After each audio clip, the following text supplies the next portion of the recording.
라이트하우스 서울숲에 오신 여러분들을 진심으로 환영합니다. 저는 임영규 목사입니다. 우리는 지금 마가복음 시리즈를 진행하고 있고 오늘은 그 11번째 시간, 드디어 마지막입니다. 오늘 두 번째 눈이라는 제목으로 함께 말씀 나누겠습니다. 마가복음을 두 단락으로 나누든 세 단락으로 나누든 이 8장 26절까지가 하나의 큰 단락입니다. 그래서 이제 이번 마가복음 시리즈는 여기까지 하고 그 이후는 뭐 내년이나 후년이나 해서 다음에 한번 또 준비를 해보도록 하겠습니다.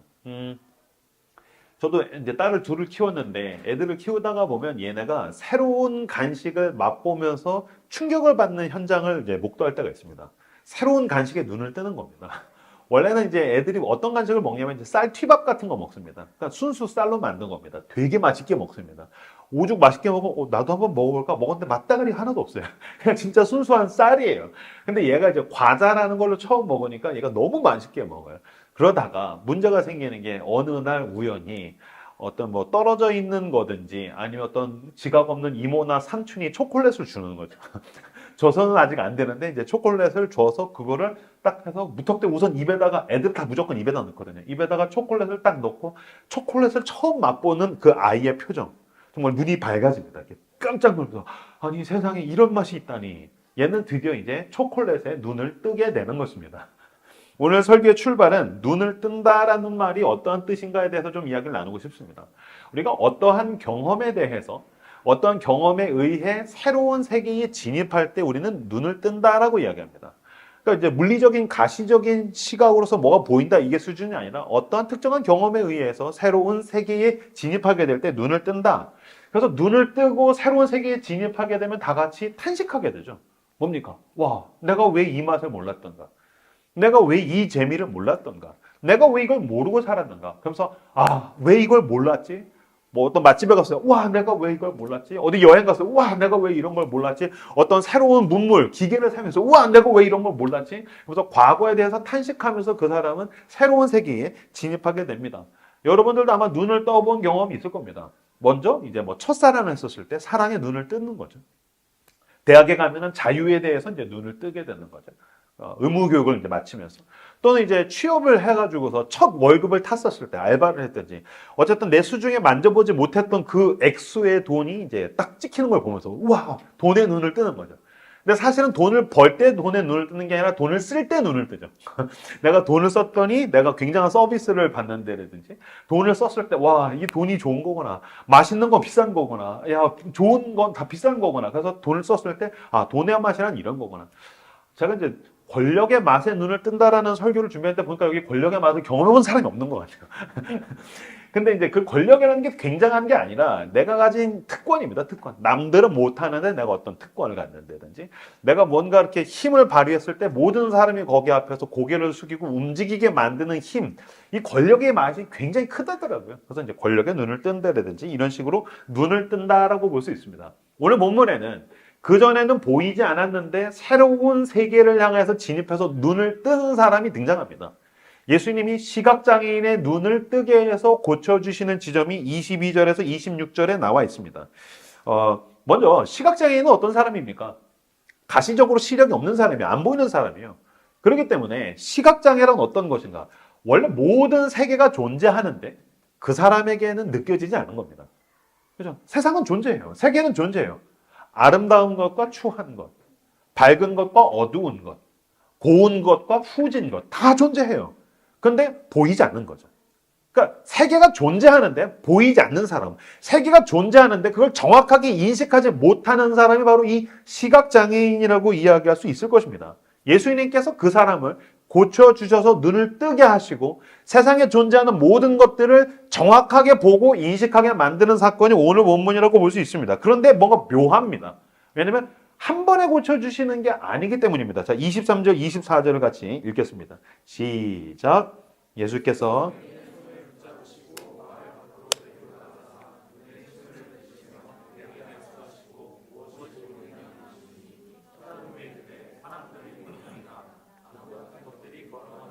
보나이다 하거늘.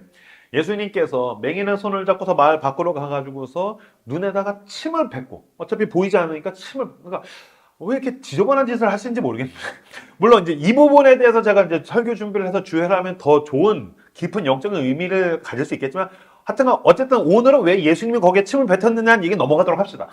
이건 오늘 중요한 건 아니에요. 어찌됐든 예수님이 고쳐주셨는데 문제는 한 번에 뜨게 하신 게 아닙니다. 첫 번째 눈을 떴는데 예수님이 물으신 거예요. 무엇이 보이냐? 라고 물었더니 쳐다보며 이르되 사람들이 보이나이다. 처음 보는 거예요. 이 사람은 자기의 시력으로 뭔가를 보는 게 처음이에요. 사람들이 보입니다. 그런데 나무같이 보입니다. 심각하죠. 사람이 보이는데 나무처럼 보이면 이건 보이는 거라고 얘기할 수 없죠. 그렇죠? 여기 지금 다 사람들인데, 나무들이네. 이거 문제가 심각한 거지 않습니까? 그러니까 첫 번째 눈을 떴는데, 뜨개는 떴는데 뭔가가 지금 흐릿하고, 뭔가 왜곡되어 있고, 뭔가 온전히 보지 못한다는 겁니다. 삐뚤게 보고 있다는 게 첫 번째 시력이라고 볼 수 있습니다. 그래서 예수님께서, 안 되겠는데? 그래서 다시 재차, 기적을 일으키시죠. 자, 25절 같이 읽겠습니다. 25절 읽겠습니다. 시작.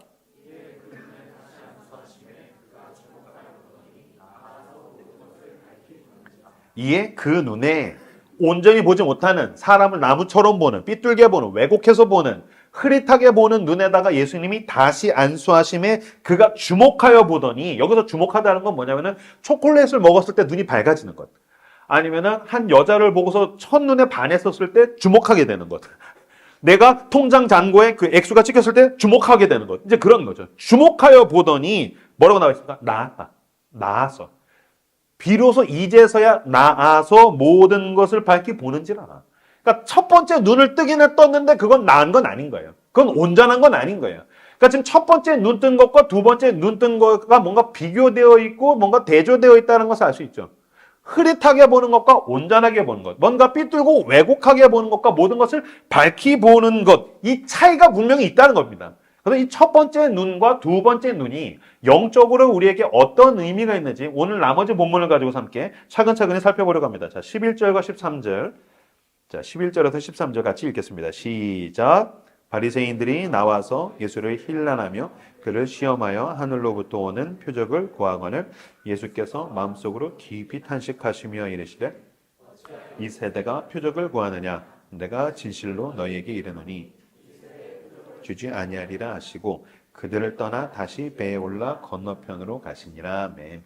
11절에 보면은 바리새인들이 나와서 예수를 힐난하며 시험하면서 말합니다. 하늘에서 오는 표적을 주십시오. 근데 오늘 본문에서는 제가 읽지 않았지만 사실은 8장 출발에 뭐가 있냐면은 7병이요. 떡 7개를 가지고서 4,000명을 먹이고 7광주가 남은 사건이 있습니다. 예수님이 그거를 하자마자 다른 곳으로 옮겨왔는데 다른 동네에 도착하자마자 바리새인들이 나와서 힐난하다. 이거는 굉장히 공격적으로 비판했다는 뜻입니다. 네가 예수냐? 네가 하나님의 아들이냐? 네가 메시아냐? 그러면 내가 그걸 믿을 수 있도록 하늘에서 오는 표적을 보여봐. 저는 제가 예수님이었으면 정말 이렇게 징글맞을 것 같아요. 진짜 징그러울 것 같아요. 얼마나 많은 기적을 했습니까? 오병이어와 칠병이어와 장님의 눈을 뜨게 하고 안진뱅이를 일으키고 막 어마어마한 기적을 계속 일으켜도 계속 끝까지 기적을 보여주세요. 하늘에서 오는 표적을 보여주세요. 계속해서 그거를 따져 묻고 있는 거예요. 그러니까 여러분 어떤 면에서는 지금 이 바리새인들도 그렇고 이 믿음 없는 것들은 진짜 좀 짜증난다, 징그럽다라고 생각할 수 있겠지만 우리는 그럼 과연 다릅니까? 우린 과연 다릅니까? 예수님께서 뭐라고 하시냐면은 마음속으로 깊이 탄식하시며 이르시되 어찌하여 이 세대가 표적을 구하느냐. 여기서 표적이라는 말이 요한복음에서는 이적 이렇게 나와 있는데 이게 사인입니다. 그러니까 어떠한 일을 행하면 그걸 왜 했는지를 알려주려고 했다라는 거예요. 제가 자주 얘기하지만 제가 우리 딸한테 선물을 주면 선물을 통해서 하고 싶은 메시지가 있는 거죠. 뭡니까? 아빠 널 사랑해. 제가 우리 딸에게 필요한 것들을 공급해 준다면 저건 거기에 메시지가 있는 거죠. 아빠는 너를 지켜줄 거야. 아빠는 너를 지키는 사람이야. 근데 얘가 아빠는 필통은 사줬고 볼펜은 안 사줬으니까 우리 아빠는 날 사랑하지 않아. 필통은 샀는데 난 또 문제지가 필요한데 내가 이거 필요한 걸 아빠가 채워주지 않는 것 같아. 아빠는 날 사랑하지 않아. 그러면 넌 왜 아빠가 너의 공급자가 되고 아빠가 너를 사랑한다는 걸 모르니? 왜 이 장난감 하나를 사줬냐 안 사줬냐만 매달려서 아빠가 너의 공급자가 되고 아빠가 널 책임진다는 걸 모르니? 지금 예수님이 그 얘기하신 거죠. 너는 왜 계속 표정만 구하고 내가 어떤 이야기를 하고 싶어 하는지를 모르니? 라고 주님께서 지금 따지고 계신다는 것입니다. 바리새인들은 예수님을 시험했는데 여기서 시험하다라는 말이 페이라조라는 단어예요. 페이라조. 이 페이라조가 어디서 쓰였냐면 마가복음의 출발에서 예수님께서 광야에서 시험을 당할 때에 사탄이 예수님을 시험할 때가 페이라조입니다. 너를 증명해봐. 너가 하나님의 아들이야? 너가 너를 증명해봐. 마찬가지로 사탄도 예수님한테 너가 하나님의 아들이라는 걸 증명해봐라고 얘기했고, 오늘 바리새인들도 예수님한테 기적을 일으켜서 당신이 하나님의 아들이라는 것을 증명해봐라고 얘기했던 겁니다. 사탄은 끊임없이 당신 스스로를 증명하라고 우리를 부추긴다는 거예요. 이 자본주의 사회에서도 마찬가지로 사탄은 끊임없이 너를 증명해봐. 너가 유능하다는 것을, 너가 쓸모가 있다는 것을, 너가 괜찮은 인간이란 걸 증명해봐. 예수님은 우리가 죽을 수밖에 없는 죄인일지라도 사랑한다고 이야기하시고, 그게 복음이고요. 사탄은 너가 괜찮은 인간, 쓸모 있는 인간, 너가 유용한 인간이란 걸 증명해봐 라고 이야기합니다. 그랬더니 예수님께서 어떻게 하십니까? 13절을 같이 한번 읽어볼까요? 13절. 제가 읽겠습니다. 그들을 떠나 다시 배에 올라 건너편으로 가시니라. 너가 하나님의 아들이라는 걸 증명해봐. 그랬더니 예수님께서 그들을 떠나셨다는 것입니다. 예수님께서 그것을 떠나서 예수님께서 다른 쪽으로 가십니다. 예수님은 바리새인을 설득하려고 하지 않았어요. 너 자신을 증명해봐라고 이야기하는 사람들로부터 떠나가셨어요. 마찬가지로 여러분, 어떠한 대상을 통해서 자신을 증명하려는 사람은 버림받기 마련입니다. 이거 넘겨주시겠어요? 어떤 대상을 통해서 자신을 증명하려는 사람은 버림받기 마련입니다. 그렇죠? 늘 욕망은 우리를 소외합니다. 돈으로 자신을 증명하려는 사람은 늘 진정한 행복으로부터 버림받기 마련입니다. 진짜 자기의 즐거움으로 자기를 채워서 즐거움으로 자신을 증명하려는 사람은 진정한 내적, 외적 건강함으로부터 버림받습니다. 그래서 결국엔 그 즐거움을 추구하다가 자기 스스로를 파괴하게 되죠. 사람을 통해서 증명하려는 사람은 모순적이게도 사람으로부터 버림받아서 고통받게 됩니다. 제가 여기 PPT에는 쓰지 않았지만 신앙으로 자신을 증명하려는 사람은 은혜로부터 버림받게 됩니다. 왜 그렇습니까? 성경에서 말하는 은혜란 내가 뭔가를 잘해서 하나님이 사랑하시는 게 아니기 때문입니다. 복음이 이야기한 것은 무엇입니까? 나에게 아무런 자격이 없는데, 난 영적으로 파산한 인간인데, 난 죽을 수밖에 없는 죄인인데 하나님이 나를 사랑하신다. 그 무조건적인 사랑이 나를 채우는 겁니다. 여러분, 예배는 거래가 아닙니다. 신앙은 거래가 아닙니다. 내가 뭔가 하나님께 좋은 걸 드리면 하나님이 나한테 더 좋은 걸 주시는 게 아니고, 난 아무런 자격이 없습니다. 빈털터리로 가난한 심령으로 주님 앞에 털푸덕 가서 쓰러졌더니 주님이 나를 그저 사랑해 주시는 것입니다. 그래서 은혜라고 이야기합니다. 근데 이걸 어느 순간인가는 바꿔서 내가 신앙적으로 자기를 증명하려고 합니다. 지난주에 살폈지만 바리새인들, 여기서 나오는 바리새인이 그런 사람입니다. 내가 노력해서 내가 무언가로 끊임없이 자기를 증명하려고 하면 할수록 이상하게도 은혜로부터 버림받는 느낌을 받게 됩니다. 그들은 지금 내 앞에 존재하시는 예수 그리스도가 보이지 않습니다. 그들은 자기 증명에 갇혀서, 자기 욕심에 갇혀서, 자기 안에 갇혀서 내 앞에 있는 예수가 보이지 않습니다. 그들은 영적인 시각장애인인 것입니다. 이들이 영적인 시각장애인입니다. 두 번째, 그러면 어떤 사람들이 또 있는가? 자, 14절에서 18절 말씀 같이 14절에서 18절까지를 읽겠습니다. 시작. 제자들이 떡 가져오기를 잊었음에 배에 떡 한 개밖에 그들에게 없더라. 예수께서 경고하여 이르시되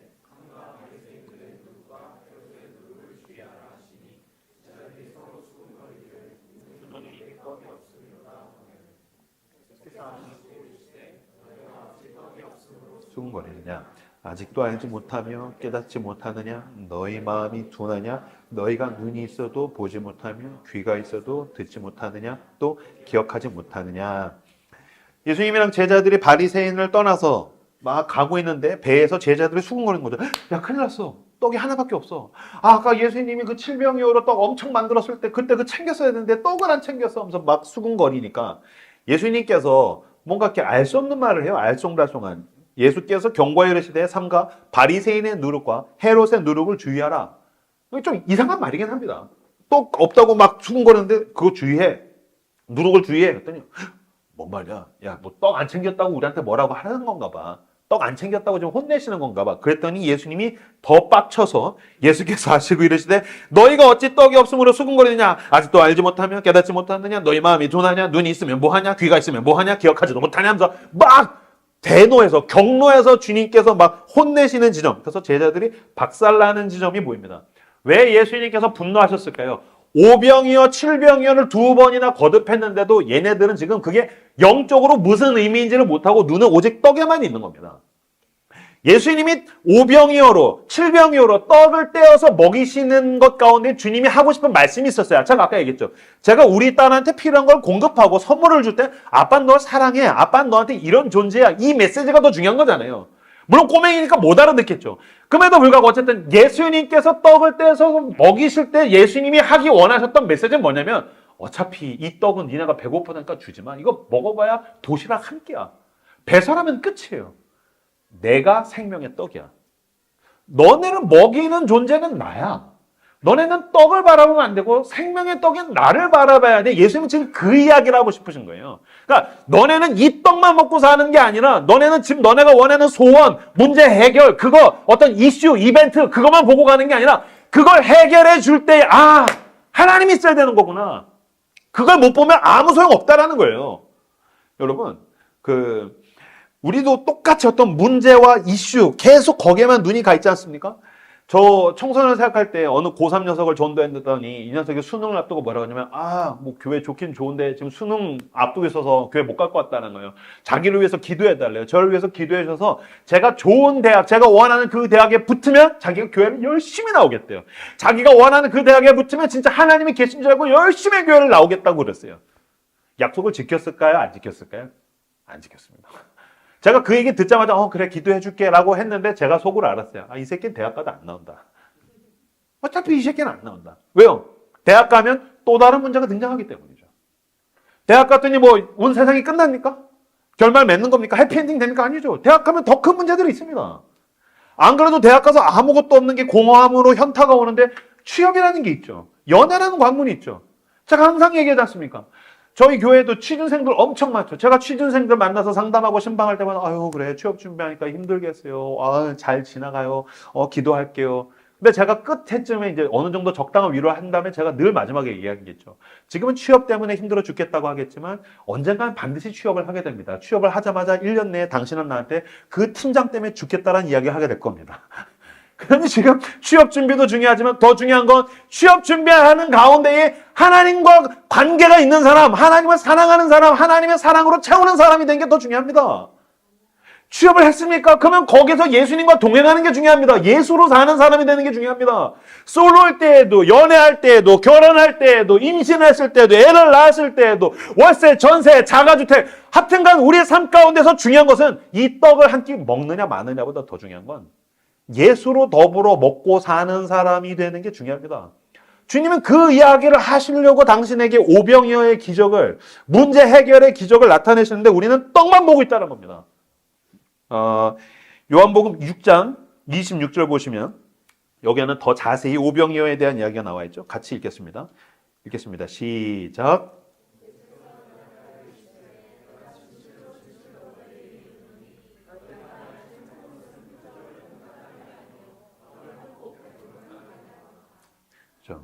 내가 진실로 진실로 너에게 이르노니 너희가 나를 찾는 거는 내가 이 떡을 떼어서 먹일 때 나타나는 진짜 내가 너한테 이야기하고 싶은 그 메시지, 그 표적 때문이 아니라 떡 먹어서 지금 그러는 거지. 이 떡에 열광하고 있는 거지. 지금 무슨 뜻입니까? 이 떡에 열광하고 있는 사람은 예수를 보기는 보는데 첫 번째 눈을 뜨는 단계. 사람이 나무처럼 보이는, 뭔가 흐릿하게 보이는, 뭔가 왜곡되어 보이는, 뭔가 분명하고 선명하게 보이지 않는 예수 그리스도가 그냥 떡이나 만들어내는 떡장수로 보이는 떡 공장으로 보이는 수준이라면 지금 첫 번째 눈을 뜬 애매한 눈의 단계라는 거죠. 요한복음 6장 33절에서 35절 같이 읽겠습니다. 읽겠습니다. 시작. 하나님의 떡은 하늘에서 내려 세상에 생명을 주는 것이니라. 그들이 이르되 주여 이 떡을 항상 우리에게 주소서.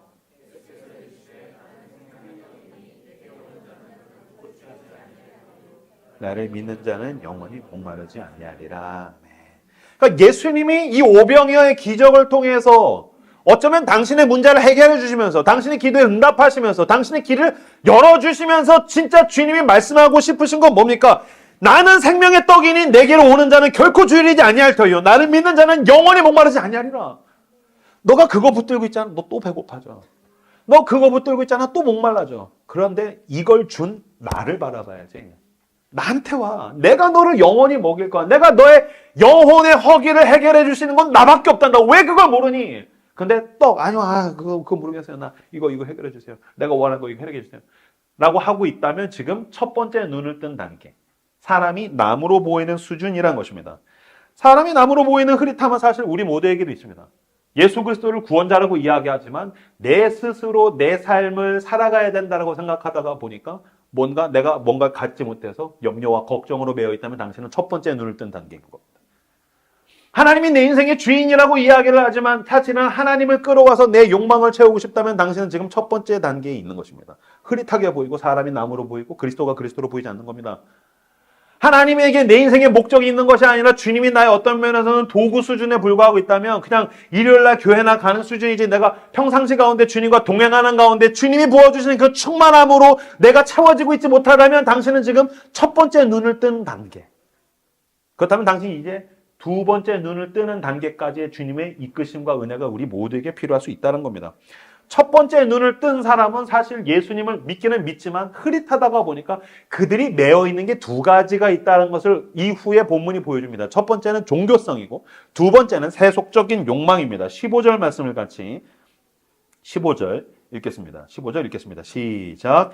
예수께서 경고하여 이르시되 삼가 바리새인들의 누룩과 헤롯의 누룩을 주의하라 하시니 야, 우리 떡 하나밖에 없어. 그랬더니 예수님께서 이상한 이야기. 바리새인의 누룩과 헤롯의 누룩을 주의해라. 이게 뭔 말인가?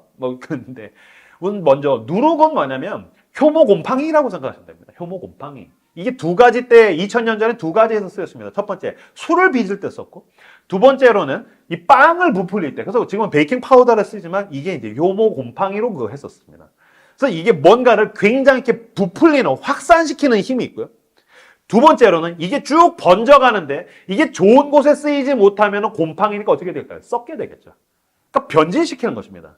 이게 누룩입니다. 근데 예수님이 뭐라고 하셨냐면은 지금 너네가 첫 번째 눈을 떴을 때는 그래서 네가 지금 떡만 보이지 넌 바리새인의 누룩을 주의해야 되고 헤롯의 누룩을 주의해야 돼. 이게 뭔 뜻인가? 더 자세하게 보면은 바리새인은 어떤 사람입니까? 종교성으로 무장된 사람이죠. 지난번에 살펴봤지만 하나님과의 관계에서 자기 의 자기 공로, 내가 하나님을 잘 믿고 나는 헌금을 하고 나는 헌신을 하고 나는 노력을 하고 그래도 나는 어떤 건 안 하고 난 어떤 건 하고 그러니까 나는 저 인간들과는 다르고 그렇게 자기 종교성에 갇혀 있는 사람이 바로 바리새인이에요. 그래서 그들의 누룩을 주의해라. 두 번째, 헤롯은 어떤 사람입니까? 당시 왕이죠. 근데 이 왕이 어떻게 했습니까? 자기의 욕망을 채우려고 세례 요한의 목을 잘랐습니다. 그러니까 자기의 세속적 욕망 때문에 수단과 방법을 가리지 않는 사람이 헤롯인데 그들의 누룩을 주의해라라고 얘기했어요. 근데 제가 오늘 본문을 묵상하는데 이상해요. 뭐가 이상하냐면 너네는 헤롯처럼 되면 안 돼. 바리새인이랑 가까이 하지 마. 바리새인처럼 될까 봐 무섭다. 뭐 이렇게 얘기할 수 있잖아요. 근데 뭐라면 그들의 누룩을 주의해라. 왜 그럴까요? 지금 우리도 그럴 거예요. 왜 우리가 생각하는 야 진짜 인간이 뭐 이런 인간이 다 있냐? 어떤 큰 죄를 저지르거나 진짜 사회에서 보게 되는 직장에서 보게 되는 또는 어떤 종교인 가운데에 어떤 스캔들을 일으키는 목사들 가운데에 돈 문제가 있는 사람 가운데 재벌 가운데 연예인 가운데 대형 사고를 치는 사람을 보면 뭐라고 생각해요? 야, 뭐 저런 인간이지. 우린 경멸하고 혐오하죠. 왜 그럴까요? 나랑 다른 인간이라고 생각한 거예요. 예수님 뭐라고 하시냐면 그들을 조심해라고 하지 않고 그들의 누룩을 조심해. 무슨 뜻이에요? 그들의 누룩이 지금 너한테도 있어요. 그 헤롯의 누룩, 헤롯이랑은 다르죠. 왜? 그는 왕이니까. 우리는 사실은 더 가난하죠. 힘이 없죠. 연약하죠. 별 볼 일 없죠. 하지만 비슷한 누룩이 있어. 그래서 번져가면 너도 헤롯처럼 되는 거야. 너가 그렇게 지탄하고 손가락질했던 그 어떤 종교인 그들하고 좀 다르다고 볼 수 있겠죠. 하지만 똑같은 누룩이 지금 너 안에 있어. 그래서 그게 번져가고 있어. 그래서 넌 지금 사실은 조금씩 변질되고 있어. 넌 사실은 뭔가 지금 왜곡되고 있어. 썩어지고 있어. 그들의 누룩을 주의하라라고 주님이 지금 우리에게 이야기하고 계시는 것입니다. 마가복음 6장 25절 말씀 같이 읽겠습니다. 시작.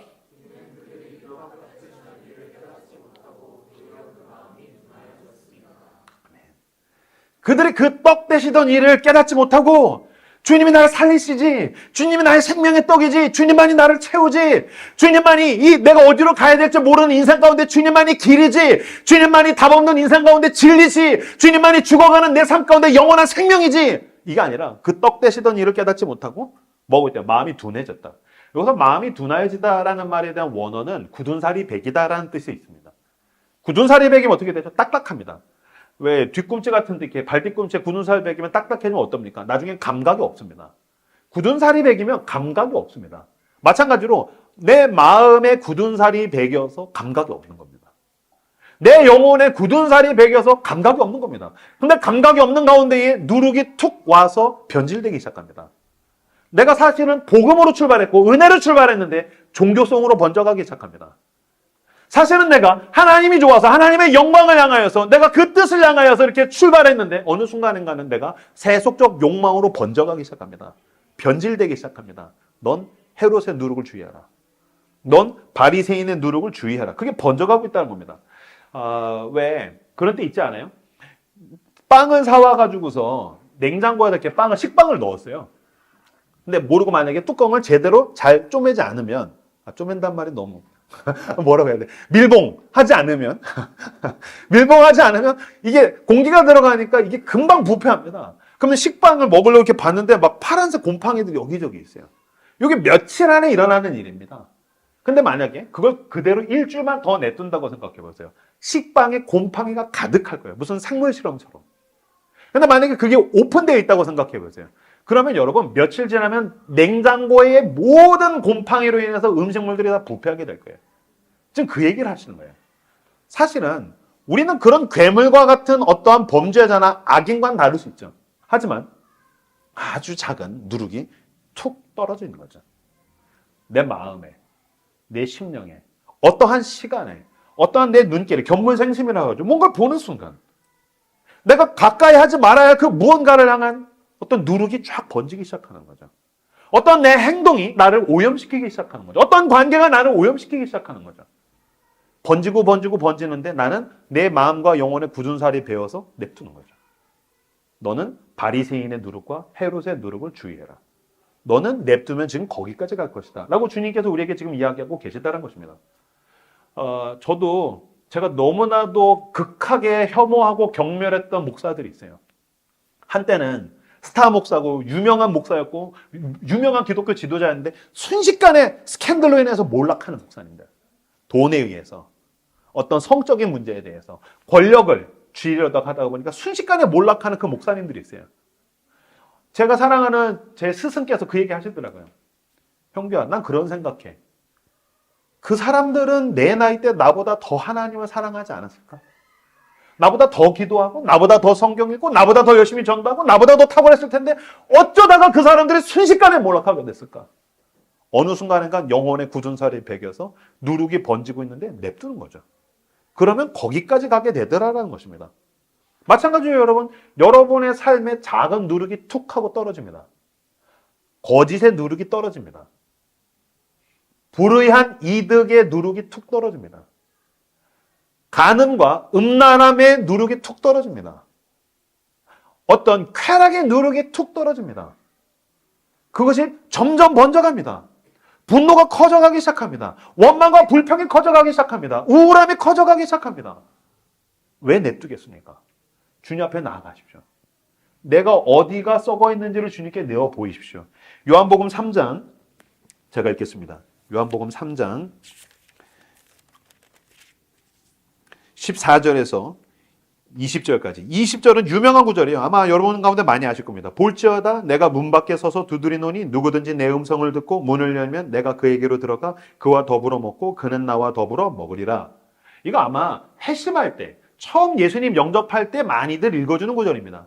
볼지어다 내가 문 밖에 서서 두드리노니 내가 너로 더불어 먹고 그는 나와 더불어 먹으리라. 근데 사실은 여러분 엄밀한 면에서 이거는 회심할 때 읽는 구절이 아닙니다. 제가 전문을 읽어드리겠습니다.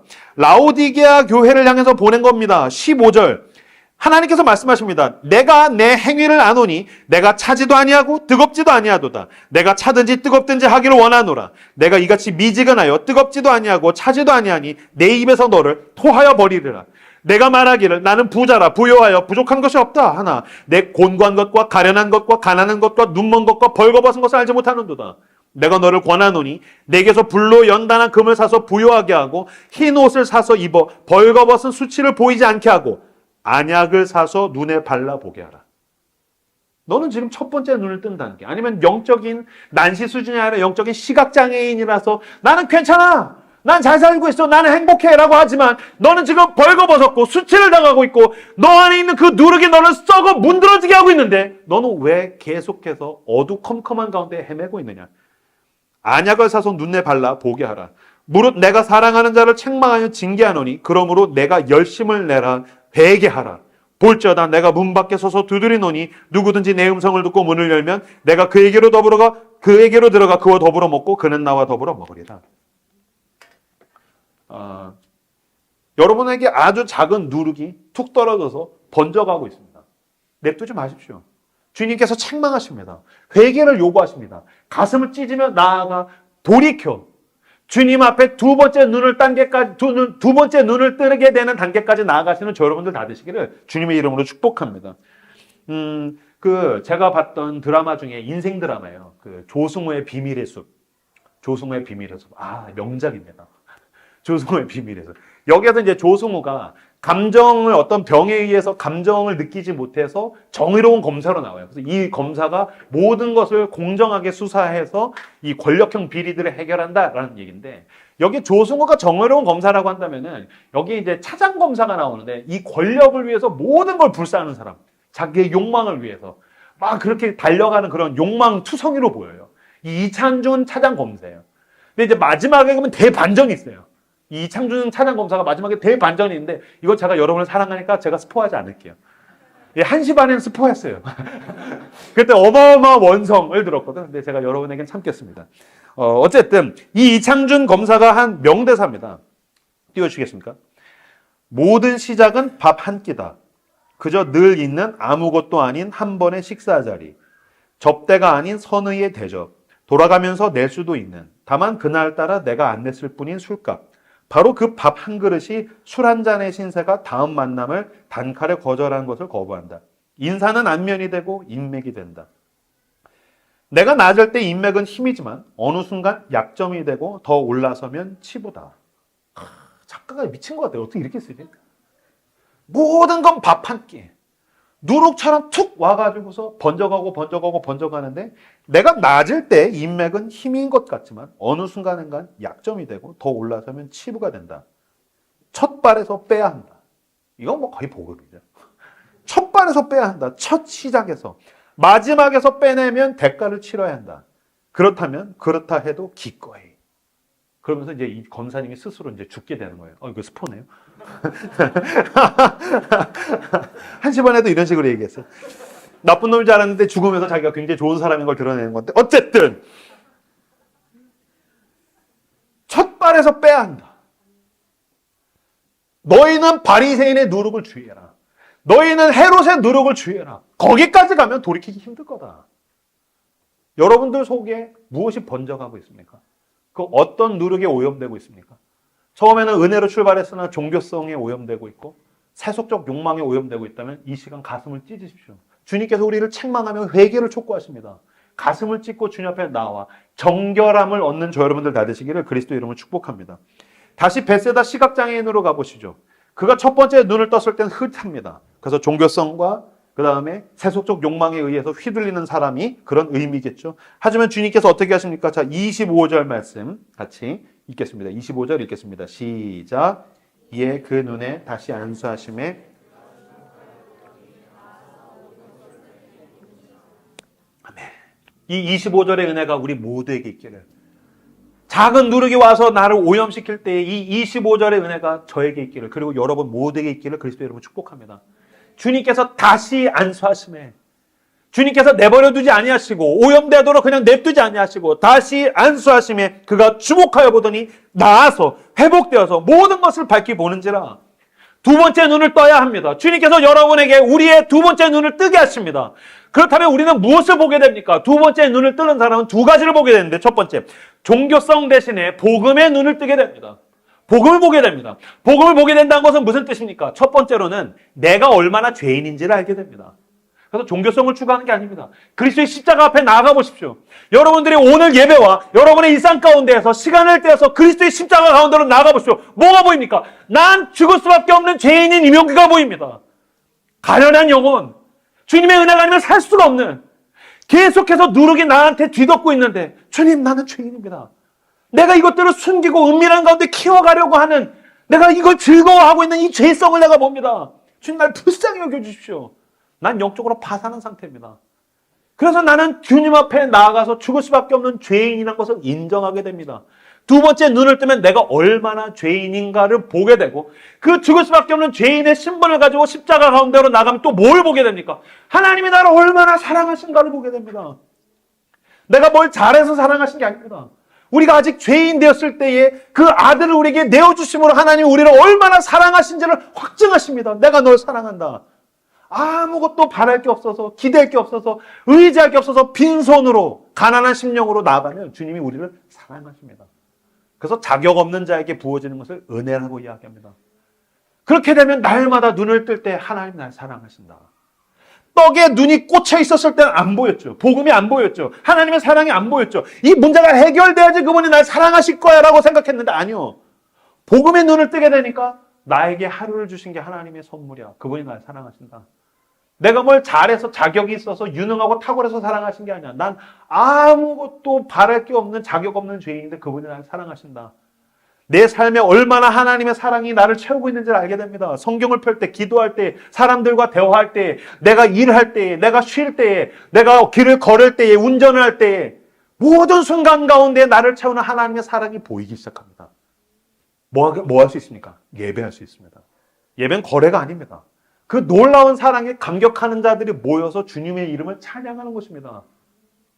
종교성이 아니라 복음의 눈을 뜨는 저 여러분들 되시길 주님의 이름으로 축복합니다.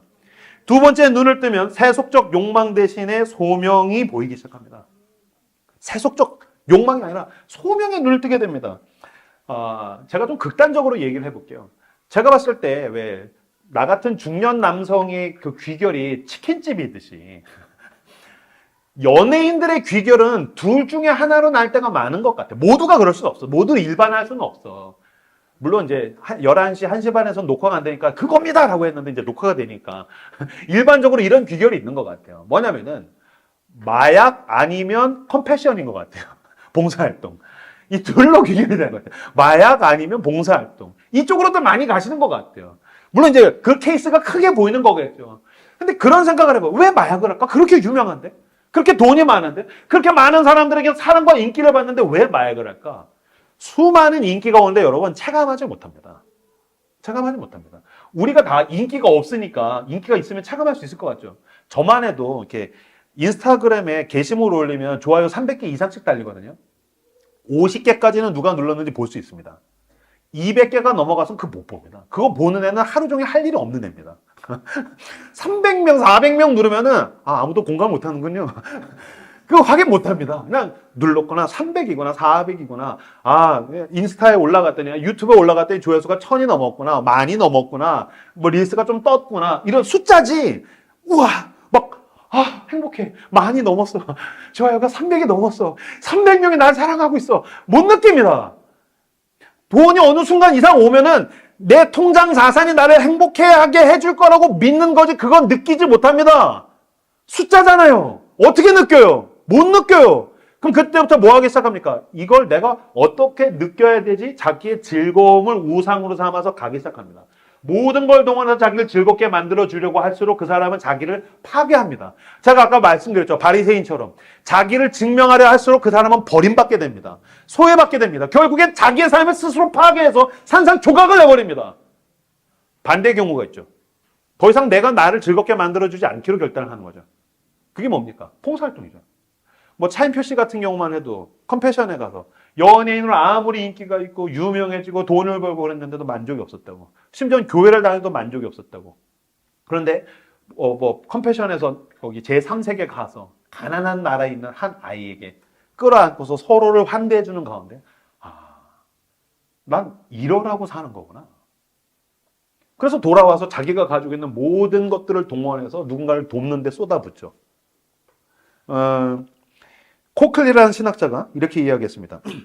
희생은 거짓된 욕망의 필수적인 정화이다.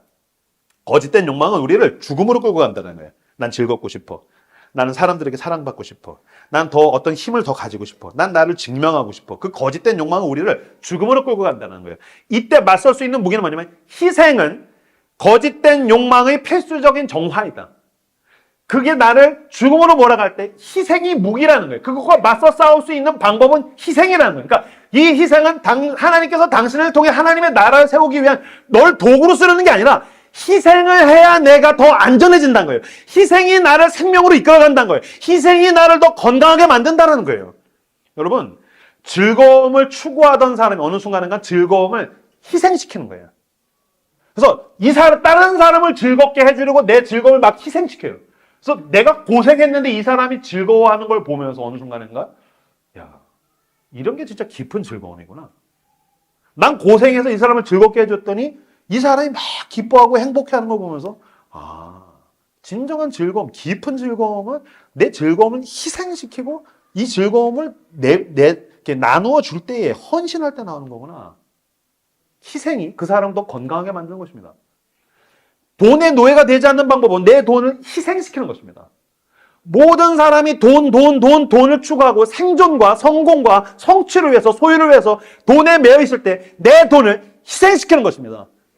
제가 늘 말씀드리지 않습니까? 헌금의 핵심 정신은 더 많은 돈을 벌려는 게 아닙니다. 그건 욕망이잖아요. 헌금의 핵심 정신은 내 돈을 희생시키는 겁니다. 그 돈으로 하나님의 나라가 확장되고 그 돈으로 가난한 사람에게 구제가 되고 선교가 되고 내 돈이 희생될 때 나는 돈으로부터 자유하게 되는 겁니다. 여러분, 내가 인정받고 싶은 사람, 인정 욕구로부터 자유로워지는 방법은 내 인정 욕구를 희생시키는 겁니다. 그러면 아무도 몰라주는 일을 묵묵하게 할 때에 나는 인정 욕구로 사는 사람이 아니지. 이 묵묵하게 아무도 몰라주는 이 잡일을 허드렛 일로 봉사하는 것도 의미가 있어. 그런 식으로 희생으로 하나님께서 원하시는 소명을 향해서 눈을 뜨고 가시는 여러분들 다 되시기를 그리스도의 이름으로 축복합니다. 그래서 두 번째 눈을 뜬 사람은 더 이상 세속적 욕망이 아니라 내 삶을 희생해 나아가면서 소명을 향해 가기 시작합니다. 하나님의 뜻을 향해서 가기 시작합니다. 그리고 이 두 번째 눈을 뜨는 것은 하나님의 은혜와 말씀과 이런 것들을 통해서 나타나기도 하지만 고난을 통해서 이루어지기도 합니다. 그래서 하나님께서 우리의 삶 가운데에 고난을 허용하시는 것입니다. 좌절과 체념을 허용하시는 것은 그것을 통해서 두 번째 눈을 뜰 때가 있기 때문이라는 겁니다. 제가 이번 주에 어떤 인스타그램에서 짤을 봤는데 30년 된 크리스찬의 고백.